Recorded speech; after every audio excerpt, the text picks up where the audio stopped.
స్థానిక ఎన్నికలకు తెలంగాణ రాష్ట్ర అధికార యంత్రాంగం అంతా సిద్ధమైపోయింది. ముఖ్యమంత్రి రేవంత్ రెడ్డి ఆదేశాలతో ఖచ్చితంగా సెప్టెంబర్ 2వ వారంలోపు ఖచ్చితంగా ఈ ఎలక్షన్స్ జరగాలన్నటువంటి ఆదేశాలు అయితే ఖచ్చితంగా ఉన్నాయట.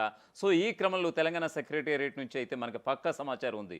ఎందుకంటే తెలంగాణ హైకోర్టు ఇప్పటికే సెప్టెంబర్ 30 లోపు ఎన్నికలు నిర్వహించాలన్నటువంటి ఒక ఆదేశాలు సైతం ఇచ్చినటువంటి నేపథ్యంలో ఖచ్చితంగా సెప్టెంబర్ 2వ వారంలోగా ఖచ్చితంగా ఎంపీటీసీ, జెడ్పీటీసీ, మున్సిపల్ అలాగే కార్పొరేషన్ ఈ ఎన్నికలన్నీ కూడా నిర్వహించాలన్నటువంటి ముఖ్యమంత్రి ఒక నిర్ణయానికి వచ్చారు. మరొక వైపు బీసీ రిజర్వేషన్ల అంశంపై ఇటు కేంద్రం కూడా మెతక వైఖరి అవలంబిస్తున్నటువంటి నేపథ్యాన పార్టీ పరంగా 42% రిజర్వేషన్ ఇచ్చేటువంటి అంశంలో ఇంకా ఎలాంటి వెనక్కి తగ్గేది లేదు. ఖచ్చితంగా మనం ఇస్తానన్నటువంటి హామీ ఖచ్చితంగా ఇచ్చి తీరాలి, ఆ తర్వాతనే మనం స్థానిక సంస్థల వెళ్ళాలి అన్నటువంటి నేపథ్యాన ఖచ్చితంగా నేడు రేపు ఖచ్చితంగా ముఖ్యమంత్రి రేవంత్ రెడ్డి అధ్యక్షతన ఒక ఉన్నత స్థాయి సమీక్షా సమావేశాలు కూడా జరగబోతున్నాయి. ఒక 48 గంటల్లో ఖచ్చితంగా ముఖ్యమంత్రి రేవంత్ రెడ్డి సర్కార్ నుంచి అయితే ఒకవైపు రిజర్వేషన్ల అంశం, మరోవైపు ఈ ఎన్నికలకు సంబంధించినటువంటి ఒక నోటిఫికేషన్ అంశం కూడా వచ్చే అవకాశాలు అయితే చాలా స్పష్టంగా కనిపిస్తున్నాయి. మొత్తానికైతే సెప్టెంబర్ 2వ వారంలో ఖచ్చితంగా ఈ ఎంపీటీసీ, జెడ్పీటీసీ ఏదైతే పార్టీలకి అతీతంగా జరిగేటటువంటి ఎన్నికలు ఉంటాయో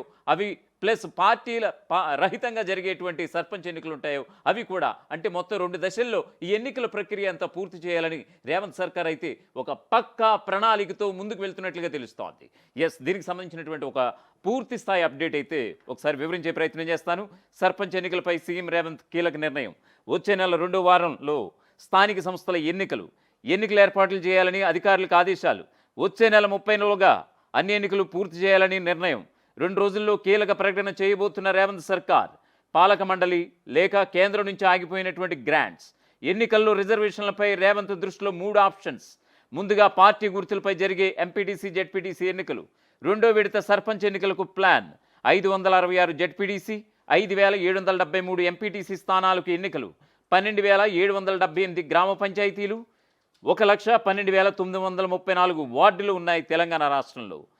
స్థానిక సంస్థల ఎన్నికల నిర్వహణపై రాష్ట్ర ప్రభుత్వం ఒక అభిప్రాయానికి వచ్చినట్లుగా తెలుస్తోంది.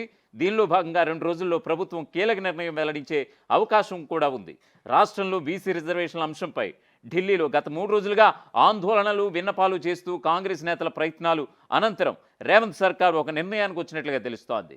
ప్రజలకు ఇచ్చినటువంటి వాగ్దానం, అటు హైకోర్టు విధించినటువంటి స్థానిక ఎన్నికల గడువు సెప్టెంబర్ 30 దగ్గర పడుతుండటంతో ప్రభుత్వం మధ్య మార్గంగా ఒక నిర్ణయం తీసుకున్నట్లుగా తెలుస్తోంది. తన ముందు 3 ప్రతిపాదనలు స్థానిక ఎన్నికల నిర్వహణపై ఉన్నాయని వివరించారు. దీంతో 2 దారులు మూసుకుపోవడంతో కాంగ్రెస్ పార్టీ పరంగా 42% రిజర్వేషన్లు ఇచ్చే దిశగా నిర్ణయం తీసుకునే అవకాశం ఉందని పార్టీ వర్గాలు చెప్పుకుంటున్నాయి. వచ్చే నెల 30 తేదీలోగా గ్రామీణ స్థానిక సంస్థల ఎన్నికల ప్రక్రియ పూర్తి చేయాలనే ఆలోచనతో రాష్ట్ర ప్రభుత్వం ఉన్నట్లుగా సమాచారం. సెప్టెంబర్ 30లోగా స్థానిక ఎన్నికలు నిర్వహించాలని రాష్ట్ర హైకోర్టు ఆదేశించింది. కాగా బీసీలకు 42% రిజర్వేషన్లకు సంబంధించినటువంటి బిల్లులపై ఏమీ తేలనటువంటి ఈ నేపథ్యాన 3 ఆప్షన్లు పరిశీలిస్తున్నా పార్టీ పరంగా 42% రిజర్వేషన్లు కల్పిస్తూ ముందుకెళ్లే అవకాశం ఉన్నట్లుగా తెలుస్తోంది. గ్రామ పంచాయతీ పాలక మండళ్ల గడువు ముగిసి ఏడాదిన్నరకు పైగా, మండల జిల్లా పరిస్థితుల కాల పరిమితి పూర్తయి ఏడాదికి పైగా కావడంతో కేంద్రం నుంచి గ్రాంట్స్ అలాగే కేంద్ర పథకాల నిధులు కూడా ఆగిపోయినటువంటి సందర్భం. దీంతో గ్రామీణ స్థానిక సంస్థల్లో అభివృద్ధి అయితే కుంటుపడిపోయింది. ఈ నేపథ్యంలో ఈ సంస్థల పనితీరును చక్కదిద్ది గ్రామ స్థాయిలో అభివృద్ధి, సంక్షేమ కార్యక్రమాలను గాడిలో పెట్టడం, కోర్టు గడువు దృష్ట్యా వీలైనంత త్వరగా ఎన్నికలు నిర్వహించాలని ప్రభుత్వం భావిస్తున్నట్లుగా తెలుస్తోంది. రాజకీయ పార్టీ గుర్తులపై జరిగే ఎంపీటీసీ, జెడ్పీటీసీ స్థానాల ఎన్నికలను ముందుగా నిర్వహించేందుకు రాష్ట్ర ప్రభుత్వం సిద్ధమవుతున్నట్లుగా అధికారిక వర్గాల ద్వారా తెలుస్తోంది. అవి ముగిసిన తర్వాత గ్రామ పంచాయతీ ఎన్నికలు నిర్వహించాలని యోచనతో ఉన్నట్లుగా తెలుస్తోంది. ఇక వచ్చే నెల 8వ తేదీలోగా గ్రామ పంచాయతీల వారీగా ఓటర్ల తుది జాబితాలను రూపొందించాలని జిల్లా కలెక్టర్లను పంచాయతీరాజ్ శాఖ ఆదేశించింది. దీనికి సంబంధించి గ్రామ పంచాయతీల పరిధిలో వార్డుల వారీగా ఓటర్ల జాబితాలను గ్రామ కార్యదర్శులు సరిపోల్చి సిద్ధం చేసినటువంటి విషయం తెలిసిందే. ఎంపీటీసీ, జెడ్పీటీసీ, గ్రామ పంచాయతీ ఎన్నికలను 2 దశల్లో నిర్వహించాలని రాష్ట్ర ప్రభుత్వం భావిస్తోంది. ఇందుకు అనుగుణంగానే ప్రతిపాదనలు రూపొందించి ఎన్నికల సంఘానికి వివరించినట్లుగా తెలుస్తోంది.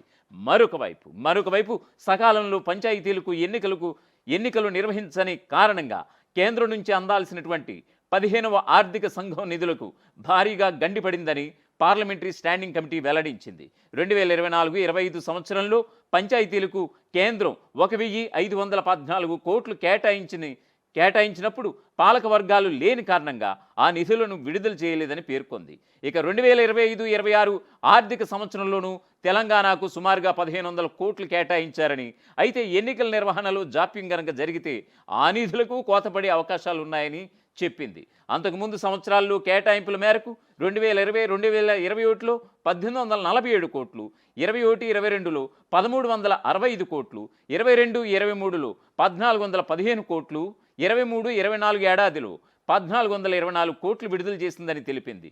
సకాలంలో పంచాయతీలకు ఎన్నికలు నిర్వహించేలా కేంద్రం పంచాయతీరాజ్ శాఖ ఇప్పటికైనా చర్యలు చేపట్టాలని, లేని పక్షంలో పటిష్టమైన ప్రభుత్వ యంత్రాంగాన్ని ఏర్పాటు చేయాలని సిఫారసు చేసింది.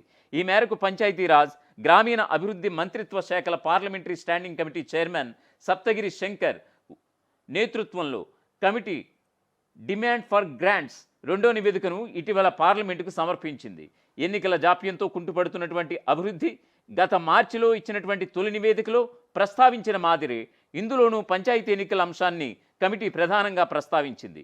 మొదటి నివేదికలో 73వ రాజ్యాంగ సవరణ ద్వారా అన్ని రాష్ట్రాలు గ్రామ స్థాయిలో 5 ఏళ్లకోసారి పంచాయతీలకు ఎన్నికలు నిర్వహించడం తప్పనిసరి. రాజ్యాంగంలోని ఆర్టికల్ 243 సబ్సెక్షన్ 3 ప్రకారం పంచాయతీని ఏర్పాటు చేసేందుకు ఎన్నికలకు దాని కాల పరిమితి ముగిసేలోపు లేక రద్దు తేదీ నుంచి 6 నెలల వ్యవధి ముగిసేలోపు పూర్తి చేయాలి. తెలంగాణ, తమిళనాడు, ఉత్తరాఖండ్లలో 2024లోనే ఎన్నికలు నిర్వహించాల్సి ఉన్నా ఇంకా నిర్వహించలేదని తెలిపింది. దీనికి కొనసాగింపుగా ఇటీవల ప్రవేశపెట్టినటువంటి నివేదికలో తెలంగాణలో ఓబీసీ రిజర్వేషన్ అమలులో జరుగుతున్నటువంటి జాప్యాన్ని ప్రస్తావించింది. గ్రామాల్లో ఆమోదం పొందిన ప్రణాళికల అమలు, నిధుల వినియోగం, అవసరమైన సేవల కొనసాగింపును నిర్ధారించడానికి పరిమిత పదవీ కాలంతో నామినేటెడ్ ప్రతినిధిని లేక పరిపాలనా అధికారిని నియమించాలని సూచించింది.